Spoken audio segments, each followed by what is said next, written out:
નમસ્કાર મિત્રો। ગુજરાત રાજ્ય સરકારે અંતે 18 મહિનાનું બાકી ડીએ એરિયર જાહેર કર્યું।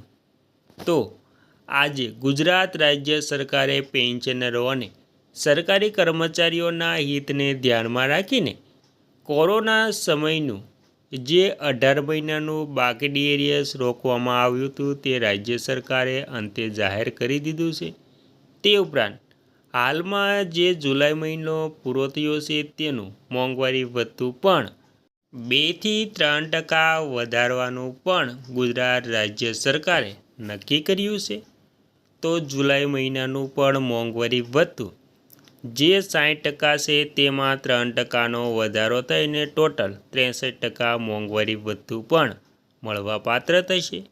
ત્યારબાદ 8 એટલે કે જે 8મું પગાર પંચ પણ લાગુ થઈ ગયું છે તો પણ 8મા પગાર પંચની પણ જાહેરાત થશે। તેથી 8મા પગાર પંચને આધારે જે ફિટમેન્ટ ફેક્ટર જાહેર થશે તેનાથી સરકારી કર્મચારીઓ અને પેન્શનરોના પગાર પેન્શનમાં પણ સૌથી મોટો વધારો જોવા મળશે।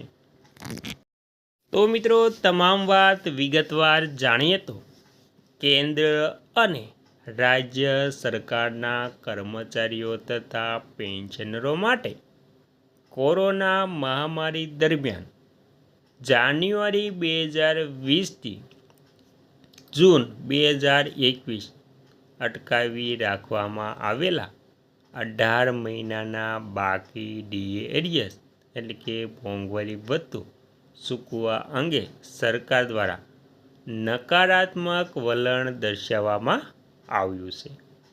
નાણાં મંત્રાલય દ્વારા સંસદમાં સ્પષ્ટ કરવામાં આવ્યું છે કે કોવિડ-19 મહામારી દરમિયાન રાહત કાર્ય અને કલ્યાણકારી યોજનાઓ પાછળ થયેલા ભારે નાણાકીય બોજને કારણે આ બાકી રકમ ચૂકવવી હાલમાં શક્ય નથી।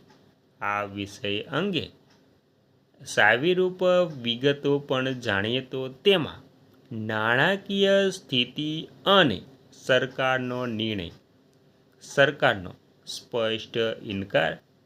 નાણાં મંત્રાલયે સત્તાવાર રીતે જણાવ્યું છે કે કોરોના સમયગાળા પછી પણ નાણાકીય અસરો ચાલુ હોવાથી 18 મહિનાનું ડીએડીઆર એરિયર્સ આપવાની કોઈ યોજના નથી। બચત રકમ જાન્યુઆરી 2020થી જૂન 2021 વચ્ચે કર્મચારીઓનું મોંઘવારી ભથ્થું રોકીને સરકારે અંદાજે ₹34,400 કરોડ રૂપિયાની બચત કરી હતી, જેનો ઉપયોગ મહામારીના સંકટ સમયે કરવામાં આવ્યો હતો।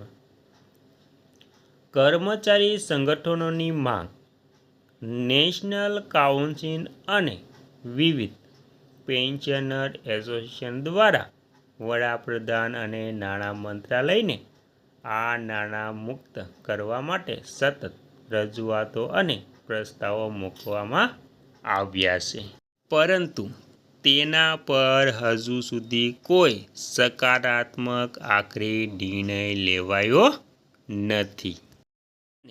ત્યારબાદ વાત કરીએ તો વર્તમાન સ્થિતિ ઓગસ્ટ 2026 8મું પગાર પંચ એટ ધ પે કમિશન હાલમાં 8મા પગાર પંચની રચના અને તેની ભલામણો પર કામ ચાલી રહ્યું છે। કર્મચારી સંગઠનો નવા પગાર પંચની ચર્ચાઓમાં પણ આ 18 મહિનાના બાકી ડીએડીએસના મુદ્દાને જોરશોરથી ઉઠાવી રહ્યા છે।